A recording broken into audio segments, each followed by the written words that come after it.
Hai semuanya, bertemu lagi bareng Mihu di sini. Oh iya, kali ini Mihu akan membawakan alur cerita Donghua yang berjudul Wudong Qiankun. Mihu mengingatkan sekali lagi ya bahwa konten ini full spoiler. Tanpa lama-lama lagi, yuk langsung aja kita masuk ke isi ceritanya. Melanjutkan dari kisah sebelumnya. Pada saat ini cahaya hitam pekat turun dari langit, membentuk penghalang seperti mangkuk raksasa yang menutupi seluruh medan. Riak Ki Iblis di dalamnya membuat semua orang terdiam ngeri. Setelah Tian Yuanzi dan rekannya menghancurkan diri, wilayah ini berubah menjadi dunia Ki Iblis mini tanpa celah. Pertempuran yang semula brutal mendadak menjadi sunyi. Mayat-mayat iblis lenyap dan para ahli aliansi penghancurian hanya bisa saling pandang dengan cemas. Menyadari satu hal, mereka telah terperangkap. Apa yang harus kita lakukan sekarang? Ying Xiaoxiao melihat keributan yang berkembang. Sebelum dia mengerutkan kening dan bertanya dengan lembut. Ki Iblis di sini sangat padat. Mengingat kekuatan kita masih bisa menahannya. Namun kebanyakan ahli biasa tidak bisa tinggal terlalu lama. Atau yang lain, mereka pada akhirnya akan dirusak oleh Ki Iblis. Ucap Ying Xuanzi. 3 kepala besar gerbang Yuan memang cukup mampu. Suku Marten Iblis Surgawiku bertarung dengan mereka di masa lalu. Namun pada saat itu, mereka harus bersatu dengan banyak sekte super di wilayah Suan Timur untuk bertarung dengan kami. Tanpa diduga, mereka menjadi sangat kuat sekarang. Penatua pertama Zuli menghela nafas dengan agak emosional saat dia berkata, ini hanya karena mereka meminjam kekuatan Yimo. Namun metode seperti itu pada akhirnya akan menghancurkan diri mereka sendiri. Lindong berkata dengan wajah pucat. Saat dia menatap penghalang cahaya iblis yang sangat tebal, dia berkata, kita harus menemukan cara untuk memecahkannya. Ucap Lindong, aku akan melakukannya. Biarkan aku melihat seberapa kuat dunia pesta iblis terkutuk ini. Liu Qing membuka bibirnya menjadi senyuman sebelum matanya menjadi tegas. Setelah itu, cahaya hijau melonjak di sekelilingnya sebelum ribuan tato cahaya naga hijau muncul di sekelilingnya. Kemudian dia mengeluarkan teriakan yang dalam dan berubah menjadi naga hijau yang sangat besar. Akhirnya, dia melesat ke depan dan dengan keras menghantam penghalang cahaya iblis. Cahaya hijau Liu Qing menghantam penghalang memicu riak besar namun segera mereda tak berbekas. Jelas serangannya gagal total.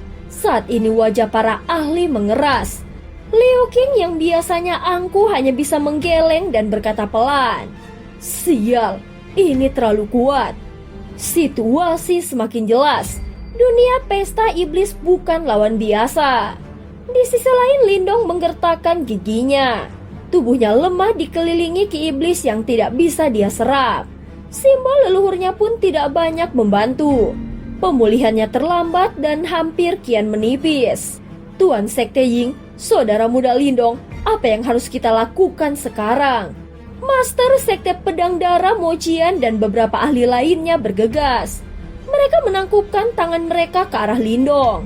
Setelah menyaksikan kekuatan menakutkan Lindong, jelas bahwa mereka tidak berani bertindak tidak hormat terhadap yang terakhir. Mengapa kita tidak mengumpulkan semua orang dan menggabungkan kekuatan kita untuk menghancurkan dunia pesta iblis? Ucap Ying Xiaoxiao menyarankan. Tidak, aku khawatir gerbang Yuan sudah membuat persiapan sebelumnya di area ini. Selain itu, 3 kepala besar gerbang Yuan menghancurkan diri sendiri, menyebabkan Ki Iblis di daerah ini jatuh ke dalam siklus sirkulasi yang tidak pernah berakhir. Meskipun jumlah kita banyak, kita semua sangat tidak terorganisir. Mencoba menghancurkan dunia pesta iblis dengan paksa hanya akan menyebabkan kekuatan Yuan kita diasimilasi oleh Ki Iblis. Memungkinkan Ki Iblis di sini menjadi lebih padat.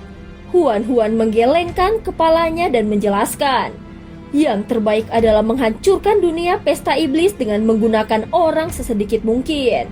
Namun jika hanya sedikit dari kita, bagaimana mungkin kita bisa menghancurkan dunia pesta iblis?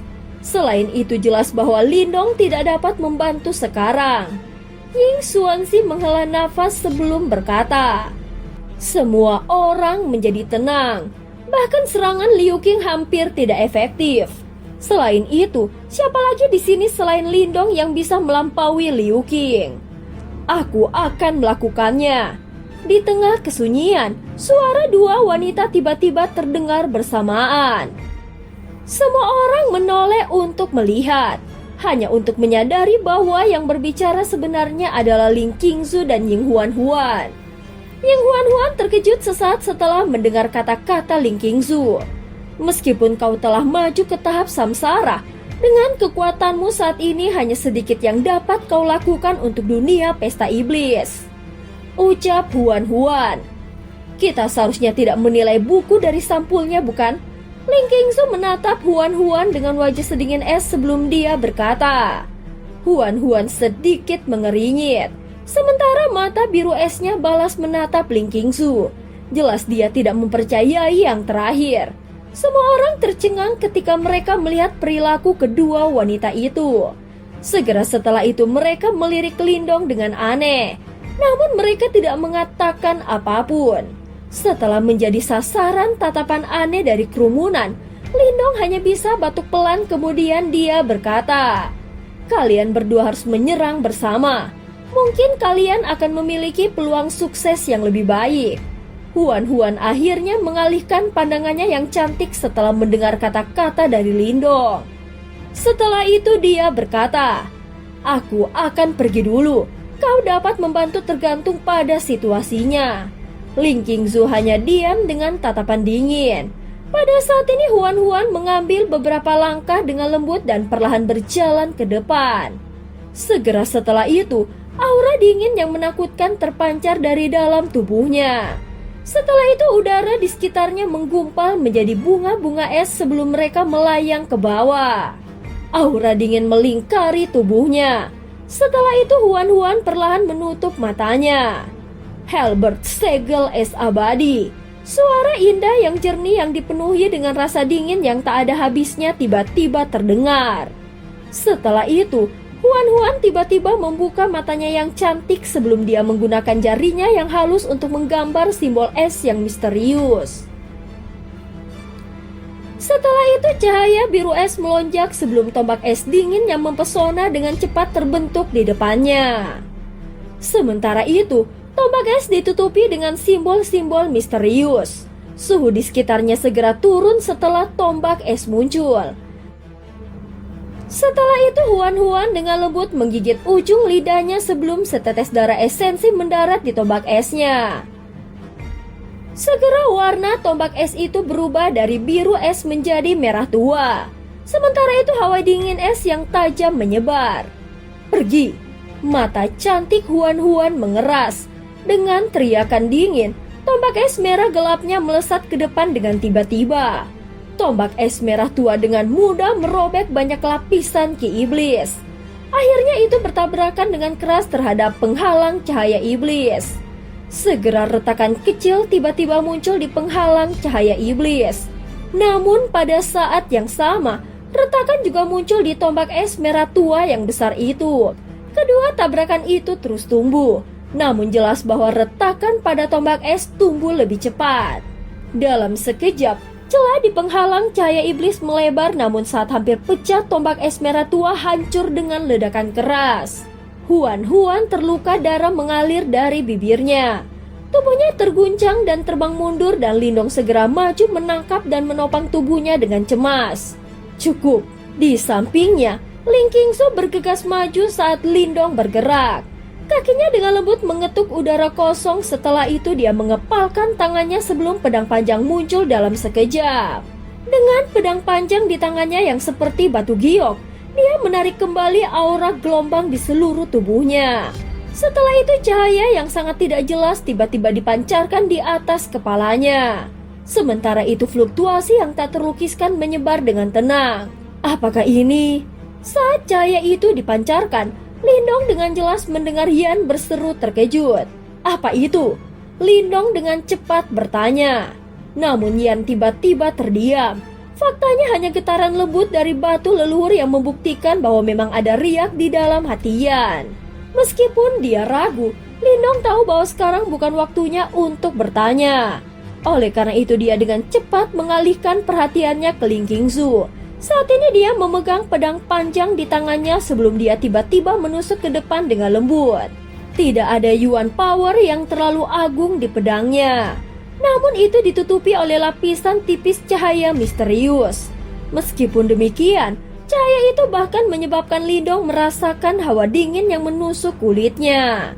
Detik berikutnya pedang bersinar dan ki iblis yang mengerikan berhadapan. Setelah itu, semua orang mendengar suara sebelum pedang bercahaya itu menembus ki iblis dan menusuk melalui celah pada penghalang cahaya iblis. Sinar matahari menembus celah penghalang, membawa yuan power dari dunia luar yang mengacaukan siklus dunia pesta iblis. Retakan menyebar lalu penghalang meledak. Cahaya hangat dan tanaman hijau muncul membawa sukacita dan tanda kemenangan. Lindong menarik nafas dalam merasakan kekuatan melahap dan yuan mengalir di tubuhnya. Senyum lega menghiasi wajahnya. Akhirnya berakhir. Ying Xuanxi tanpa sadar tersenyum. Gerbang yuan akhirnya dihancurkan dan perang di wilayah Xuan Timur akhirnya berakhir. Para ahli lain dari wilayah Xuan Timur semuanya sangat bersemangat. Lagi pula, sekarang gerbang yuan dihancurkan dan mereka akhirnya membalas dendam. Apalagi mereka sekarang bisa terus tinggal di wilayah ini. Warna pucat muncul di wajah cantik Ling Qingzu. Setelah itu dia melirik Huan-Huan yang sekarang sedang dipeluk oleh Lindong. Kemudian, dia menundukkan kepalanya sebelum dia perlahan memasukkan pedang panjangnya kembali ke sarungnya. Apakah kalian berdua baik-baik saja? Lindong memiliki mata yang tajam. Oleh karena itu dia dengan cepat bertanya dengan nada khawatir setelah dia melihat ekspresi pucat di wajah Ling Qingzu. Ling Qingzu dan Huan-Huan keduanya menggelengkan kepala. Mereka baru saja akan berbicara ketika mata cantik mereka mengeras. Sementara itu ekspresi Lindong juga berubah pada saat yang sama. Dia perlahan menoleh sebelum dia mengarahkan perhatiannya ke puncak gunung yang jauh. Ada sosok hitam berdiri di tempat itu seperti patung, dengan tangan di belakang punggungnya. Dia tidak mengeluarkan aura dan sama sekali tidak mungkin untuk mendeteksinya. Namun tubuhnya memang ada di tempat itu. Oleh karena itu sensasi aneh ini menyebabkan ekspresi kelompok Lindong berubah menjadi serius. Hahaha, jebakan yang dipasang selama bertahun-tahun sebenarnya dihancurkan dengan cara ini. Sungguh sia-sia. Sosok hitam melihat kelompok Lindong. Setelah itu, matanya berhenti pada Ying Huan-Huan sebelum dia tersenyum lembut dan bertanya, Master S, sudah 60.000 tahun sejak terakhir kali kita bertemu. Bagaimana kabarmu? Tawa samar sosok hitam itu menyebar di langit. Seketika banyak pasang mata terkejut menoleh untuk melihat sosok hitam itu yang berdiri di puncak gunung. Setelah itu para ahli yang tak terhitung jumlahnya mulai mengedarkan kekuatan yuan di dalam tubuh mereka. Sementara kehati-hatian memenuhi mata mereka. Bolehkah aku tahu siapa kau? Ying Xuanxi menatap puncak gunung itu sebelum dia bertanya dengan suara yang serius. Lindong juga menatap tajam pada sosok hitam itu. Setelah itu dia tanpa sadar mengepalkan tangannya. Dilihat dari kata-katanya sebelumnya, jelas bahwa dia adalah seorang Yimo. Selain itu dia kemungkinan memiliki status tinggi. Mata Huan-Huan sedingin es. Seorang pengecut yang tertutup. Kau pasti pengecut. Penatua pertama Zuli dan yang lainnya mulai berkumpul di sekitar mereka. Setelah itu, mereka semua menatap dengan hati-hati pada sosok hitam misterius itu.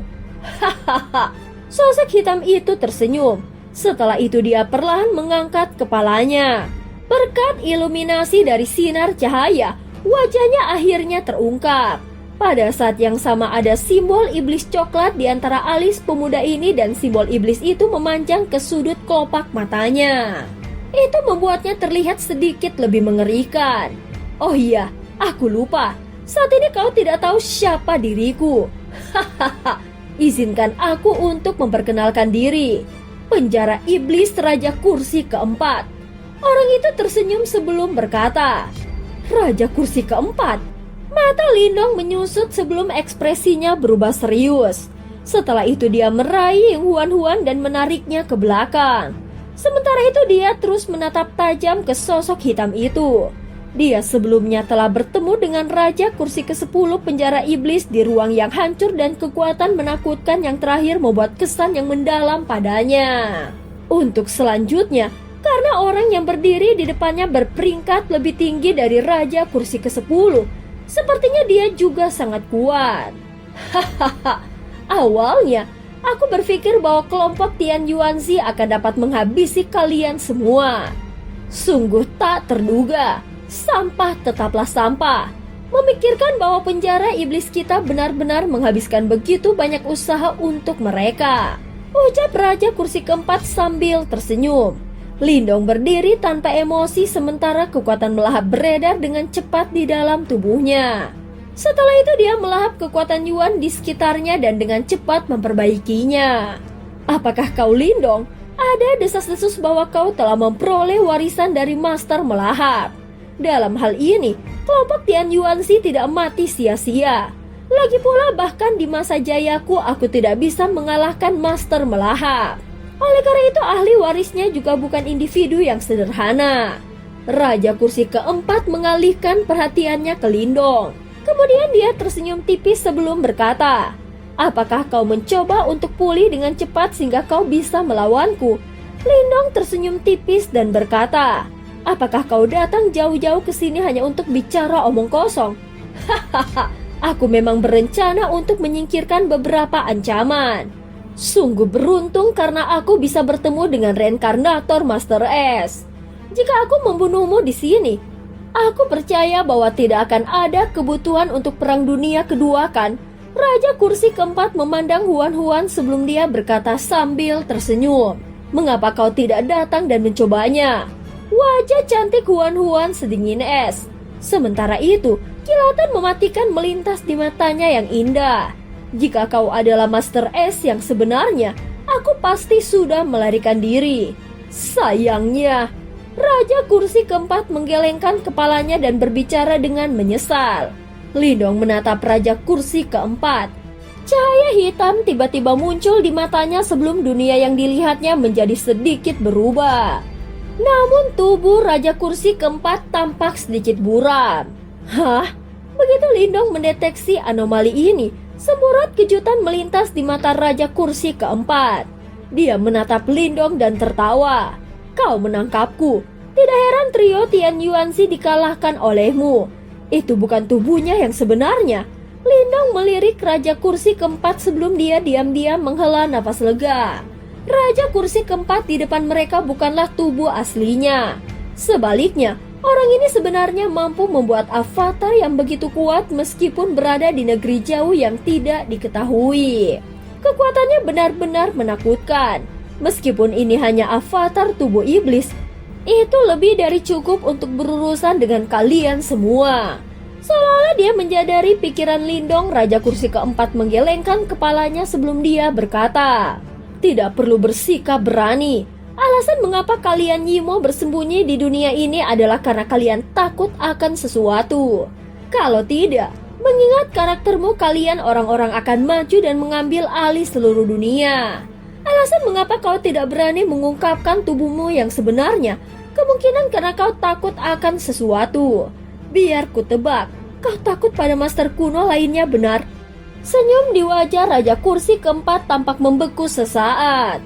Kemudian dia menatap Lindong sebelum dia dengan lembut berkata, sungguh pria yang pintar.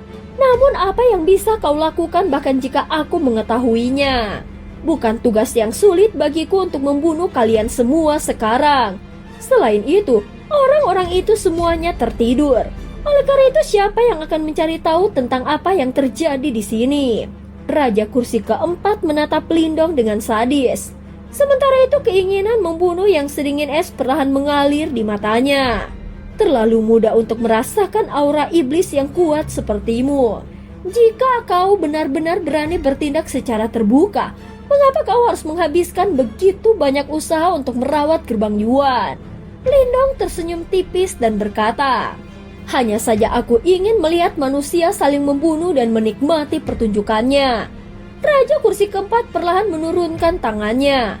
Matanya yang acuh tak acuh menatap Lindong sebelum dia berkata, "Baiklah, mari kita berhenti bicara omong kosong. Karena kau sangat percaya diri, mari kita coba. Kitab suci penghancuran besar." Kaki Lindong tiba-tiba menginjak tanah setelah suaranya terdengar. Kemudian riak misterius menyebar sebelum tanah mulai bergetar hebat. Setelah itu energi besar melonjak sebelum mereka terus mengalir ke tubuh Lindong. Anak nakal yang licik. Raja kursi keempat tanpa sadar tersenyum ketika dia melihat langkah tegas Lindong. Namun senyumannya dipenuhi dengan keinginan membunuh. Alasan mengapa Lindong berbicara dengan yang pertama adalah karena dia ingin mengulur waktu untuk mendapatkan kembali kekuatannya dan mempersiapkan segalanya. Namun ini hanya akan memperkuat keinginanku untuk membunuhmu. Setelah suara Raja Kursi keempat terdengar, tubuhnya sudah muncul tidak jauh dari Lindong. Sementara itu tubuhnya seperti gumpalan asap warna hitam. Bunuh dia. Setelah dia mendekat, banyak ahli dari aliansi penghancur Yuan meraung marah. Segera setelah itu serangan Yuan Power yang mengguncang bumi datang bersiul ke depan sebelum mereka menyelimuti Raja Kursi Empat. Namun tubuh Raja Kursi Keempat seperti hantu saat dia langsung melayang melewati serangan yang menembus langit. Faktanya, tidak ada satu serangan pun yang berhasil menyentuhnya. Saat Raja Kursi Keempat menembus banyak serangan di langit, aura mengerikan yang mengerikan tiba-tiba menyebar. Setelah itu Ying Huan tiba-tiba membentuk segel dengan tangannya yang halus sebelum aura dingin dengan cepat diaglomerasi menjadi es dan salju. Kemudian mereka terbang menuju sosok itu dengan kecepatan seperti kilat. Dalam sekejap, sosok itu berubah menjadi patung es. Hati-hati, setelah patung es itu terbentuk, teriakan dingin tiba-tiba terdengar dari belakang Ying Huan. Setelah itu cahaya pedang meletus sebelum dengan kejam menembus ruang kosong di depannya. Saat cahaya pedang itu mengenai ruang kosong, suara logam bergetar. Percikan terbang sebelum sosok muncul dalam mode seperti hantu. Itu adalah Raja Kursi Keempat. Pada saat ini, dia menggunakan dua jari untuk mencubit ujung pedangnya. Kemudian dia dengan lembut tersenyum pada Huan dan Ling Qingzu. Tiba-tiba, cahaya menutupi seluruh langit. Segera Raja Kursi Keempat dengan lembut mengerutkan keningnya. Mengangkat kepalanya, dia tiba-tiba menyadari bahwa formasi yang sangat besar dan rumit tanpa sadar telah muncul di langit. Apakah itu formasi alam semesta kuno? Ucap Raja Kursi Keempat terkejut melihat formasi kuno yang tampak agak akrab ini. Pada saat ini Yuan Power dan energi mental yang besar dan perkasa tersapu keluar dari dalam tubuh Lindong. Akhirnya, mereka mengalir ke formasi alam semesta kuno.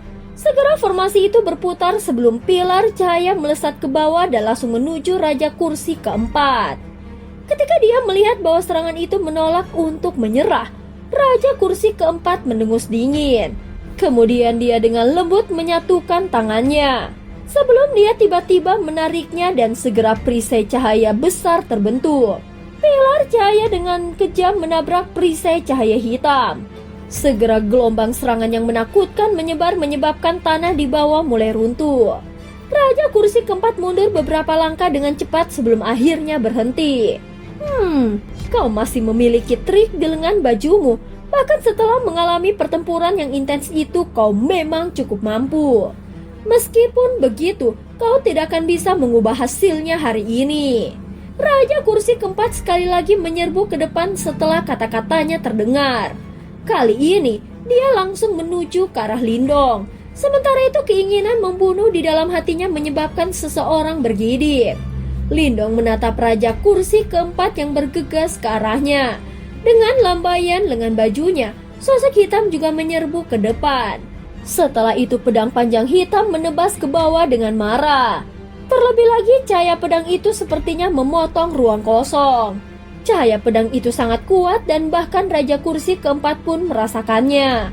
Namun yang mengejutkan Lindong adalah dia tidak menghindar. Sebaliknya, dia membiarkan pedang hitam itu jatuh sebelum kemudian menembus tubuhnya. Mata Lindong menyusut tiba-tiba setelah melihat adegan ini. Tiba-tiba dia berteriak, Huan, hati-hati. Lindong berbalik setelah dia berteriak keras.